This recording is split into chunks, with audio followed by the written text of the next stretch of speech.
अस्सलाम वालेकुम बच्चे, कैसे हैं सब लोग? अफसोस सब ठीक होंगे। आज हम फर्स्ट डे की physics according to new syllabus chapter 6 के एक्सरसाइज के एमसीक्यूज देखेंगे। So let's just see the first MCQ.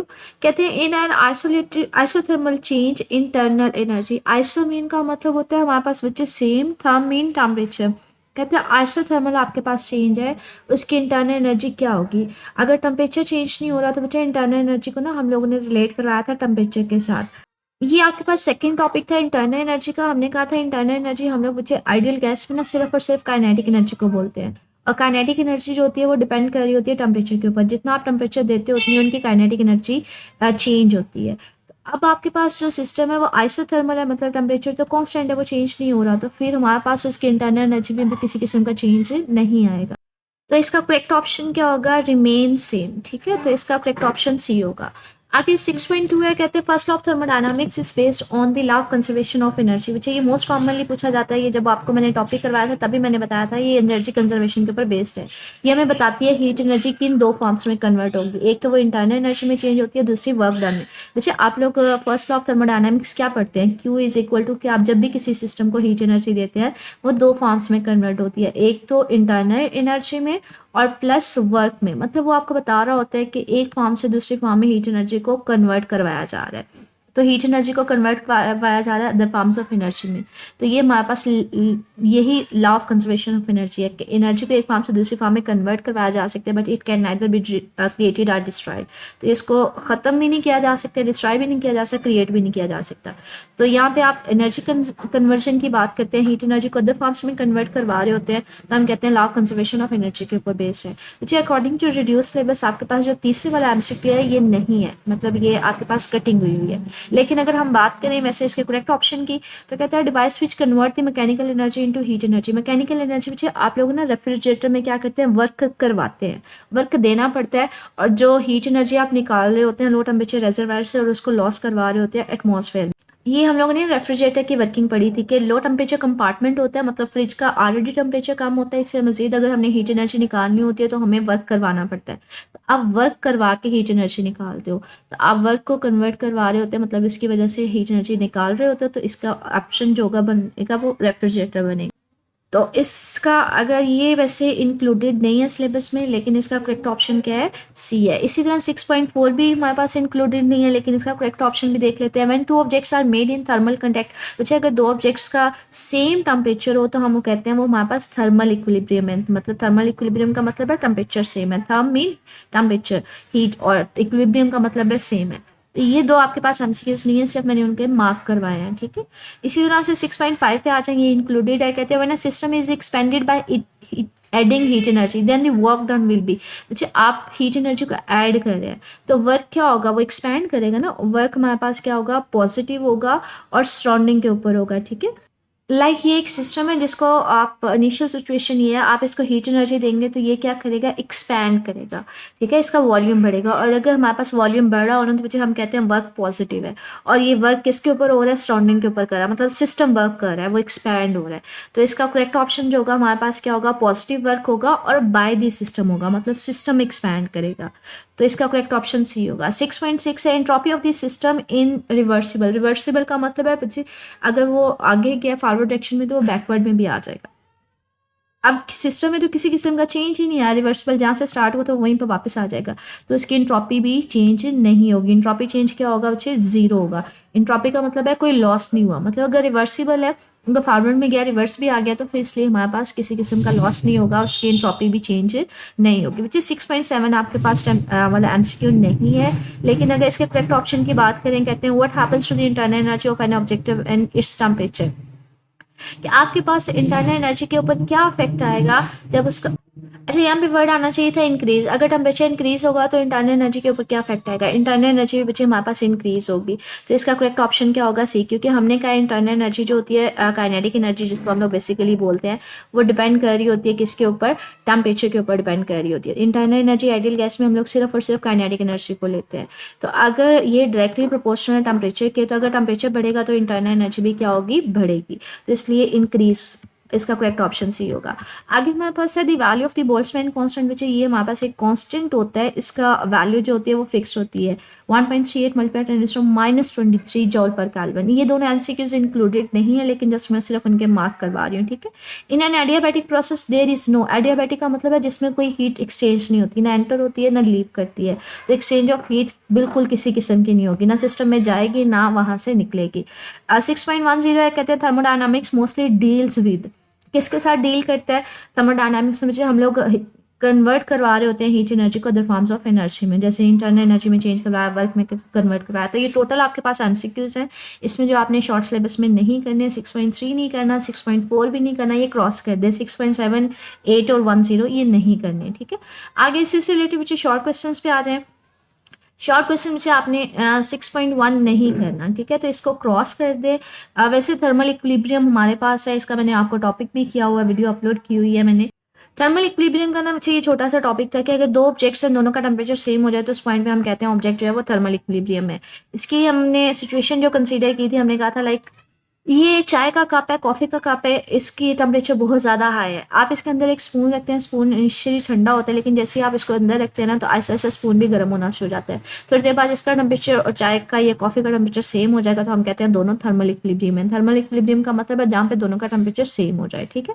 तो इसमें हमने ये वाला यही कहा था कि जहाँ पे दोनों का टेम्परेचर सेम हो जाए, काइनेटिक एनर्जी सेम हो जाए। इसमें एग्जाम्पल हमने यही कॉफ़ी की ली थी कि उसमें आप एक स्पून रखें, स्टार्टिंग में उसका टेम्परेचर कम होता है, लेकिन ऐसा ऐसा उसका टेम्परेचर बढ़ना शुरू हो जाता है। जब दोनों का टेम्परेचर सेम हो जाएगा तो हम उसको बोलेंगे थर्मल इक्विलिब्रियम। लेकिन ये आपके सिलेबस में इंक्लूडेड नहीं है, अगर आप इसका आंसर करना चाह रहे हैं तो वो टॉपिक तो ये देखें, ये वही टॉपिक लिखा हुआ है। थर्मल इक्विलिब्रियम का मतलब है जब दो टेम्परेचर बॉडीज जो उनका टेम्परेचर सेम होगा, फिर वो एक कॉफ़ी के कप में आप स्पून की एग्जांपल कंसीडर कर रहे हैं, ठीक। आगे आपने मेन हमारा जो कंसर्न है वो आपने 6.2 स्टार्ट करना है यहाँ से। इसका टॉपिक वो कौन सा शॉर्ट क्वेश्चन है, what is mean by internal energy. मैंने वही कहा था, इंटरनल एनर्जी गैसेस में हम लोग ना मॉलिक्यूल्स की काइनेटिक एनर्जी को कंसीडर करते हैं। हम लोग आइडियल गैस में ना हम कंसीडर करते हैं कि मॉलिक्यूल्स मूव कर रहे हैं, उनकी सिर्फ और सिर्फ जो है काइनेटिक एनर्जी है। आपस में मॉलिक्यूल्स की किसी किस्म की हम पोटेंशियल एनर्जी कंसीडर नहीं करते, इनके आपस में किसी किस्म की अट्रैक्टिव या रिपल्सिव फोर्सेस नहीं लेते, तो सिर्फ और सिर्फ काइनेटिक एनर्जी को ही इंटरनल एनर्जी बोलते हैं। तो कहते हैं हमारे पास, आप बताएं इंटरनल एनर्जी है क्या and how it is related to temperature. जो टेम्परेचर बढ़ाएंगे तो इंटरनल एनर्जी बढ़ जाएगी, तो हमने कहा था टेम्परेचर के डायरेक्टली प्रोपोर्शनल होती है। तो इसके एग्जैक्टली आंसर की तरफ चलते हैं। कहते हैं इंटरनल एनर्जी जो होती है ना मॉलिक्यूल्स की, वो हर तरह की एनर्जी होती है, उसकी पोटेंशियल एनर्जी भी होती है, काइनेटिक एनर्जी भी होती है, लेकिन आइडियल गैस में सिर्फ और सिर्फ हम काइनेटिक एनर्जी को कंसीडर करते हैं। यहाँ पे ये कहता है कि इंटरनल एनर्जी में हर तरह की एनर्जी होगी, काइनेटिक भी पोटेंशियल भी, लेकिन आइडियल गैस में हम लोग सिर्फ और सिर्फ इसको काइनेटिक एनर्जी कंसीडर कर रहे होते हैं, क्योंकि हम लोग यहाँ पे किसी किस्म की इंटरमॉलिकुलर फोर्सेज नहीं ले रहे होते। और यहाँ पे हमने टॉपिक में पढ़ा था कि जो काइनेटिक एनर्जी होती है वो डायरेक्टली प्रोपोर्शनल होती है टेम्परेचर के। टेम्परेचर बढ़ाएंगे तो इंटरनल एनर्जी भी बढ़ेगी, तो ये आपके पास उसका आंसर है, ठीक है। नेक्स्ट हमारे पास कहते हैं state second law of thermodynamics in 2 different forms. हमने 2 डिफरेंट फॉर्म्स में पढ़ा था, एक हीट इंजन के लिए पढ़ा था, एक हमने रेफ्रिजरेटर के लिए पढ़ा था। हीट इंजन के लिए हमने पढ़ा था कि अब ऐसा कभी भी पॉसिबल नहीं है कि आप एक हाई टेम्परेचर रिजर्वायर से हीट लें और उसको टोटली वर्क में कन्वर्ट करवा दें, किसी किस्म का लॉस कंसीडर ना करें, किसी किस्म का इन्वायरमेंट में ना कंसीडर करें। इसको हमने लॉर्ड कैल्विन स्टेटमेंट बोला था। और रेफ्रिजरेटर के केस में क्लॉजियस था कि अगर आपने हीट एनर्जी को लोअर बॉडी टेम्परेचर से हाई बॉडी में मूव करवाना है तो आपको बाहर से वर्क करवाना पड़ेगा, चाहे आप इलेक्ट्रिकल वर्क करवाएं चाहे मैकेनिकल, मतलब आपको बाहर से इलेक्ट्रिसिटी देनी पड़ेगी। तो ये हमने स्टेटमेंट देखी थी बच्चे जब हमने टॉपिक किया था हीट इंजन का, और ये हमने स्टेटमेंट देखी थी जब हमने रेफ्रिजरेटर का किया था, ठीक है। आगे हमारे पास से is it possible to construct a heat engine of 100% efficiency explain. बच्चे सेकंड लॉ तो हमें यही कहता है ना कि हमारे पास ऐसा पॉसिबल ही नहीं है कि आप सिर्फ और सिर्फ हाई टेम्परेचर रिजर्वायर से हीट एनर्जी लें, उसको वर्क में कन्वर्ट करवा दें, कोई लॉस ही ना हो। लॉस होगा तो एफिशिएंसी तो पॉसिबल ही नहीं है। तो यहाँ पे ये कह रहा है कैल्विन स्टेटमेंट के अकॉर्डिंगली ये पॉसिबल नहीं है कि आप हीट लें एक ही रिजर्वायर से, मतलब सोर्स से, और उसको टोटली वर्क में कन्वर्ट करवा दें, मतलब कोई लॉस ही ना कंसीडर करें। अगर लॉस होगा तो 100% किसी की भी एफिशिएंसी नहीं होगी, क्योंकि लॉस हो रहा है, कुछ ना कुछ हीट एनर्जी लॉस हो जाएगी, सारी की सारी हीट एनर्जी तो कन्वर्ट हो ही नहीं सकती हमारे पास। आगे हम लोगों ने शॉर्ट क्वेश्चन किया था differentiate between reversible and irreversible. बच्चे ये टॉपिक ही हमने शॉर्ट में किया था, ये मोस्ट कॉमनली शॉर्ट क्वेश्चन आ जाता है। तो हमारे पास ये देखें रिवर्सिबल और रिवर्सिबल प्रोसेस। रिवर्सिबल प्रोसेस वो होते हैं बच्चे जिनको एग्जैक्टली आप उसके ओरिजिनल पोजीशन में शेप में वापस लेके आ सकें, उसको रिवर्सिबल प्रोसेस कहते हैं। इसके एग्जाम्पल में बच्चे लिक्विफिकेशन है, वेपोरेशन है, और इसके अलावा कंप्रेशन और रिफ्रैक्शन है। कि लाइक अगर हम बात करें कि हमारे पास एक वो कहते हैं कंप्रेशन और रिफ्रैक्शन है। फॉर एग्जांपल ये आपने एक गैस है जिसको ना कंप्रेस किया हुआ है, इसके ऊपर पिस्टन के ऊपर आपने काफ़ी ज़्यादा वेट रखा हुआ है। आप इसको फॉरवर्ड डायरेक्शन में लेके जाएँ, आप वेट रिमूव करना शुरू कर दें। वेट रिमूव करना शुरू करेंगे तो वो नॉर्मल हालत में आना शुरू हो जाएगा। सारा वेट रिमूव कर दिया तो ये नॉर्मल हो गया, एक्सपैंड हो गया। अब आप फॉरवर्ड में गए थे, अब इसको रिवर्स में लेके आए, मतलब एक्सपैंड कर रहा है तो इसको दोबारा कंप्रेस करें। अब आप इसके ऊपर वेट रखना शुरू कर दें, तो ये देखें ये फॉरवर्ड में गया है। अब इसको रिवर्स में भी करवाया जा सकता है। पहले आपने एक्सपैंड करवाया, बाद में उसको दोबारा से कंप्रेस भी करवाया जा सकता है। तो हम कहते हैं ये हमारे पास एक रिवर्सिबल प्रोसेस है। रिवर्सिबल प्रोसेस का मतलब है अगर हम फॉरवर्ड में गए हैं, उसको एक्सपैंड करवाया तो उसको वापस भी लेके आया जा सकता है, उसको रिवर्सिबल कहते हैं।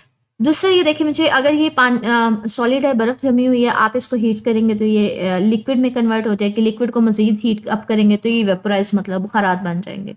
लेकिन अगर आप इसका रिवर्स चलें, जो आपके पास गैसियस स्टेट में है उसको कूल करें तो वो लिक्विड बन जाएगा। लिक्विड को मज़ीद कूल करेंगे तो वो फ्रीज़ करके आपके पास बर्फ़ बन जाएगी। तो ये आगे भी जा सकता है और ये बैकवर्ड डायरेक्शन में भी चलेगा।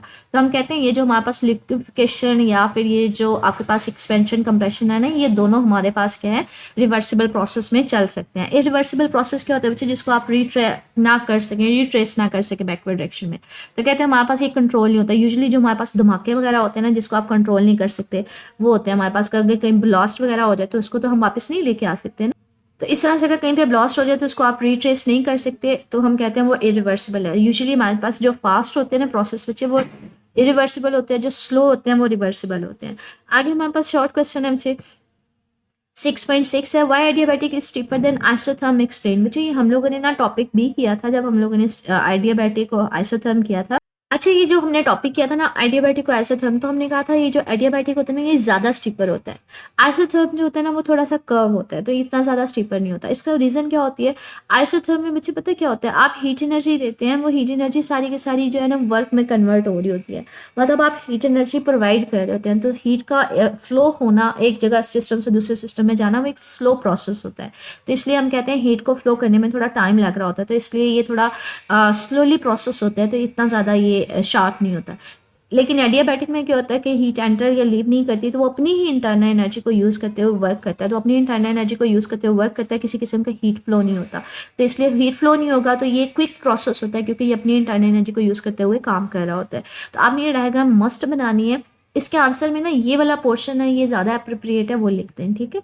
कि जिसमें हमने टॉपिक में भी पढ़ा था, लेक्चर वीडियो को भी देख लीजिएगा बच्चे, उसमें ये एक्सप्लेन किया हुआ डिटेल में। डायग्राम साथ में बनाएंगे, साथ में ये कह रहा है जो प्रेशर वॉल्यूम, हमने ये डायग्राम देखी है जिसमें अलॉन्ग दी एक्स एक्सिस हमने वॉल्यूम लिया है, अलॉन्ग दी वाई एक्सिस हमने प्रेशर लिया है। तो ये दोनों ग्राफ को कंपैरिजन करवाया है। इसमें कहते हैं gives the difference between how pressure changes with volume during the adiabatic. कहते हैं इस डायग्राम में आपके पास दिखाया हुआ है कि एडियाबैटिक का ग्राफ क्या होता है, आइसोथर्म का क्या होता है। एडियाबैटिक ज़्यादा स्टीपर होता है। अब वो इसकी रीज़न बता रहे हैं क्यों होता है, क्योंकि कहते हैं एडियाबैटिक में हीट तो देते ही नहीं है आप, हीट तो किसी किस्म की है ही नहीं, तो वो अपनी इंटरनल एनर्जी को यूज़ करते हुए एक्सपैंड करते हैं। तो हम कहते हैं वो हमारे पास क्विक प्रोसेस होगा। वो यहाँ पे यही कह रहा है कि हमारे पास इसमें हीट एनर्जी तो आप देते ही नहीं है, जो एक्सपेंशन या कंप्रेशन हो रहा होता है वो अपनी ही इंटरनल एनर्जी को यूज़ करते हुए वर्क कर रहा होता है। लेकिन अगर उसमें आइसोथर्मल में देखें तो इसमें हीट एनर्जी दे रहे होते हैं, जो एक स्लो प्रोसेस होता है, इसलिए वो हमारे पास इतना ज़्यादा स्टीपर नहीं होता। लेकिन एडियाबैटिक अपनी इंटरनल एनर्जी को यूज़ करते हुए वर्क करेगा, तो वो एक क्विक प्रोसेस होता है, वो शार्पली मतलब फटाफट हो रहा होता है। इसलिए हमारे पास ये क्या होता है, ये हमारे पास स्टीपर होता है, ज़्यादा स्टीपर होता है। तो आपने ये साथ में डायग्राम मस्ट बनानी है, और ये जो और वाला आंसर है वो ये वाला लिखेंगे, ठीक है। अच्छा, आगे हमारे पास शॉर्ट क्वेश्चन है, कहता है our refrigerator transform heat from cold to hot body, does this violate the second law of thermodynamics, justify your answer. कहते हैं जो हमारे पास रेफ्रिजरेटर होता है वो कोल्ड बॉडी से हॉट बॉडी की तरफ हीट लेके जा रहा होता है, और इसमें आप कुछ वर्क कर रहे होते हैं। तो क्या ये सेकंड लॉ के ऑपोजिट है, मतलब उसको फॉलो नहीं कर रहा बच्चे, ये ऑपोजिट नहीं है। रेफ्रिजरेटर के लिए ना रुडोल्फ क्लॉजेस एक साइंसदान ना, उसने सेकंड लॉ हमें प्रोवाइड किया था कि जब भी आप लो टेम्परेचर रिजर्वायर से हाई टेम्परेचर रिजर्वायर में, मतलब फ्रिज को मज़ीद ठंडा करना चाह रहे होते हैं, जिसका टेम्परेचर ऑलरेडी कम होता है, उसमें मज़ीद अगर हीट एनर्जी निकालनी है तो आपको वर्क देना पड़ता है। तो कंडीशन यहाँ पे क्या है, अगर आपने लो से हाई की तरफ हीट एनर्जी को लेके जाना है तो आपको वर्क प्रोवाइड करना पड़ेगा। तो इसलिए against second law of thermodynamics नहीं है। तो यहाँ पे ये कहते हैं रेफ्रिजरेटर जो है वो वायलेट नहीं करता, क्योंकि हमारे पास जो सेकंड लॉ ऑफ थर्मोडायनामिक्स जो क्लासियस ने दी थी स्पेशली रेफ्रिजरेटर के लिए, कि अगर आपने कोल्ड बॉडी से हॉट बॉडी की तरफ हीट को मूव करवाना है तो आपको वर्क करना पड़ेगा। और रेफ्रिजरेटर में तो हम कर ही रहे होते हैं, आप एक्सटर्नल वर्क प्रोवाइड कर रहे होते हैं, इलेक्ट्रिसिटी दे रहे होते हैं, इसलिए ये हमारे पास क्लॉजेस के स्टेटमेंट के अगेंस्ट नहीं है, सेकंड लॉ के अकॉर्डिंग ही है। अच्छा, आगे हमारे पास मुझे शॉर्ट क्वेश्चन है, explain briefly heat death of the universe in terms of trophy. बच्चे हीट डेथ का मतलब है जब आपके पास यूनिवर्स में कोई हीट रहेगी नहीं कोई काम करने के लिए। इंट्रॉपी क्या होती है? Randomness of molecule. जो एटमॉस्फेयर में हमारे पास हीट एनर्जी लॉस हो जाती है ना, मॉलिक्यूल्स की रैंडमनेस उनकी काइनेटिक एनर्जी में जिसको आप इस्तेमाल नहीं कर सकते उसमें कन्वर्ट हो जाती है, उसको इंट्रॉपी बोलते हैं। तो कहते हैं एक टाइम ऐसा आता है कि हाँ जैसे कोई हीट इंजन आप काम कर रहे हैं तो टाइम के साथ साथ आपके पास लॉस होता जाए। एक टाइम ऐसा आएगा कि यूनिवर्स का टेम्परेचर मतलब ओवरऑल हर बॉडी का टेम्परेचर सेम हो जाएगा, कोई सोर्स रहेगा ही नहीं, सारी हीट एनर्जी लॉस हो गई होगी। अब कोई सोर्स ही नहीं है, हर बॉडी का टेम्परेचर सेम है, तो हम कहते हैं वहाँ पे आपके पास, आपको याद है हमने कहा था कि हीट एनर्जी वर्क कब होता है? जब दो रेजरवायर हो, एक सोर्स के तौर पे एक्ट करें, एक हमारे पास जहाँ पे लॉस हो रहा हो। आप हीट एनर्जी सोर्स से लेते हैं, कुछ पार्ट वर्क में कन्वर्ट करवाते हैं, कुछ लॉस करवाते हैं। तो कहते हैं हमारे पास टाइम के साथ साथ जैसे ही ये प्रोसेस हो रहे होंगे मुसलसल लॉस होता रहेगा। एक टाइम ऐसा आएगा कि जितना इसका टेम्परेचर होगा उतना ही होगा, मतलब लॉस होने की वजह से यहाँ पे एटमॉस्फेयर का टेम्परेचर भी बहुत बढ़ गया होगा, तो इन दोनों का टेम्परेचर सेम हो जाएगा। अगर दोनों का टेम्परेचर सेम हो जाएगा तो फिर आप किसी किस्म का वर्क नहीं करवा सकते, तो हम कहते हैं वो हमारे पास हीट डेथ हो जाएगी। तो वही यहाँ पे इसी चीज़ को कह रहा है कि यूनिवर्सल हीट डेथ हमारे पास है क्या? Heat death mean the world would reach a state in which thermal equilibrium no useful work. आप कोई काम ही नहीं कर सकोगे, हमारी पूरी एटमॉस्फेयर का, पूरी यूनिवर्स का टेम्परेचर एक जितना हो जाएगा, कोई सोर्स के तौर पर एक्ट नहीं कर सकेगा। According to the second law of thermodynamics, the entropy of the system isolated system remains increases. के जैसे जैसे काम हो रहा है हमारे पास लॉस हो रहा है एटमॉस्फेयर में, जिसकी वजह से लॉस की वजह से रैंडमनेस इंक्रीज हो रही है, मतलब एटमॉस्फेयर का टेम्परेचर बढ़ता जा रहा है। एक टाइम ऐसा आएगा कि एंट्रोपी इंक्रीज मुसलसल हो रही है, एक टाइम ऐसा आएगा तो मैक्सिमम एंट्रोपी हो जाएगी, मतलब पूरी यूनिवर्स का टेम्परेचर सेम हो जाएगा, यूनिफॉर्म हो जाएगा। तो आपके पास कोई सोर्स नहीं होगा जहां से आप हीट एनर्जी को फ्लो करवा सके, तो इसलिए हमारे पास कोई काम नहीं हो सकेगा। तो हम कहते हैं वो हरकत का नामी जिंदगी है ना, तो इसलिए हम कहते हैं किसी किस्म का वर्क नहीं हो सकेगा। ठीक है, और उस पॉइंट पे बोलेंगे हमारे पास डेथ हो गई, यूनिवर्सली डेथ। आपने 6.9 भी नहीं करना, 6.10 भी नहीं करना, 6.11 भी नहीं करना। मुझे ये 3 शॉर्ट क्वेश्चन जो है ना ये आपके कटिंग में है। ठीक है, आपने 6.12 करना है, उसको देख लेते हैं। How is work done by a gas on A gas calculate. कि आपने वर्क डन बताना है कि अगर गैस हमारे पास कर रही होगी बाया गैस, मतलब एक्सपैंड हो रही होगी, तब हमारे पास वर्क क्या होगा। अगर गैस के ऊपर हो रहा होगा फिर क्या होगा। अच्छा, एक चीज़ याद रखिएगा बच्चे, वर्क डन को ना हम लोगों ने वॉल्यूम के सेंस में देखते हैं। अगर कोई गैस एक्सपैंड हो रही हो ना तो उसका वॉल्यूम बढ़ रहा होता है, और अगर वॉल्यूम बढ़ रहा हो तो हम कहते हैं वर्क डन पॉजिटिव होगा। लेकिन अगर आप किसी गैस को कंप्रेस करते हैं तो उसका वॉल्यूम कम हो रहा होता है, और अगर वॉल्यूम कम हो तो हम कहते हैं वर्क डन क्या होगा, नेगेटिव होगा। तो वॉल्यूम अगर हमारे पास कम हो तो वो नेगेटिव होता है, अगर बढ़ रहा हो तो उसको हम पॉजिटिव के सेंस में लेते हैं। इसका आंसर की तरफ चलते हैं बच्चे, ये 3 शॉर्ट क्वेश्चन हम स्किप करेंगे, इसकी तरफ आ जाए 6.12 के ऊपर। कहते हैं मैंने gas expand it pushes the piston outward and gas work done. मतलब जब वो एक्सपैंड करती है तो उसका वॉल्यूम बढ़ जाता है। सपोज करें बाद वाला वॉल्यूम V2 है, इनिशियल वाला V1 है। अब वो एक्सपैंड की थी तो V2 बढ़ गया ना, V2 बढ़ेगा तो ये पॉजिटिव होगा। ये इसमें से बड़ी वैल्यू में से छोटी वैल्यू को माइनस करेंगे तो ये पॉजिटिव में आंसर आएगा, आपके पास आंसर क्या आएगा, पॉजिटिव आएगा। लेकिन अगर एक कंप्रेस करें तो उसका बाद वाला वॉल्यूम क्या होगा, कम होगा, V2 क्या होगा, कम होगा। छोटी वैल्यू में से बड़ी वैल्यू को माइनस करेंगे तो आंसर माइनस में आएगा, तो वर्क डन क्या होगा, माइनस में होगा। वर्क डन का हम फार्मूला पढ़ते हैं। वर्क डन का फार्मूला होता है बच्चे P product of pressure and change in volume. ठीक है, P डेल्टा V होता है। तो इस डेल्टा V को एक्सपैंड करके यहाँ पे लिखा गया, ये होता है V2 माइनस V1, मतलब बाद वाला वॉल्यूम माइनस इनिशियल वॉल्यूम। अगर एक्सपैंड हो रही है तो वॉल्यूम बढ़ेगा, और बड़ी वैल्यू में से छोटी वैल्यू को माइनस करेंगे तो हमारे पास आंसर पॉजिटिव में आएगा। तो ये पॉजिटिव होगा तो वर्क डन पॉजिटिव होगा, अगर कंप्रेस होगी तो वो नेगेटिव में होगा। ठीक है, अच्छा बच्चे, ये हमारे पास ना शॉर्ट क्वेश्चंस है, मैंने आपको साथ साथ ये मार्क करवाए हैं। ये कॉलेज वालों की बुक है, कॉलेज सॉरी स्कॉलर सीरीज की। कंसेप्ट वही होता है, सिर्फ वर्डिंग का थोड़ा बहुत डिफरेंस होता है। और ये मेरे पास जो की बुक है ये मेरे पास कॉलेज वालों की है। कंसेप्ट वही है, जैसे थर्मल इक्विलिब्रियम है, इसमें भी वही स्पून की एग्जांपल दी है कि कॉफी में पड़ा हुआ है, बाद में कुछ देर बाद उन दोनों का टेम्परेचर सेम हो जाता है। फिर इंटरनल एनर्जी है, वर्डिंग सेम होती है, बस थोड़ा बहुत वर्ड्स का डिफरेंस होता है। जैसे सेकेंड लास्ट के दो स्टेटमेंट है, कैल्विन के क्लॉजेस की उसी के स्टेटमेंट है। एफिशिएंसी हमारे पास नहीं है, उसको सेकेंड लॉ के साथ रिलेट करवाया हुआ है। रिवर्सिबल और इरिवर्सिबल इसके भी, मतलब तकरीबन कंसेप्ट पीछे वही होता है, बाकी उसमें सिर्फ वर्डिंग का थोड़ा बहुत डिफरेंस होता है। मोस्ट कॉमनली आपके पास बच्चे ये स्कॉलर वालों की चलती है, लेकिन कॉलेज वालों के भी थोड़े बहुत बच्चे यूज़ करते हैं। स्टिल इनमें कंसेप्ट वही है, जहाँ से आपको ईजी लगे उसको आप याद कर लीजिएगा। वर्डिंग का थोड़ा बहुत डिफरेंस होगा। स्टिल बच्चे कुछ पूछना हो मेरे से कमेंट सेक्शन पूछ लीजिएगा। ओके, अल्लाह हाफिज़।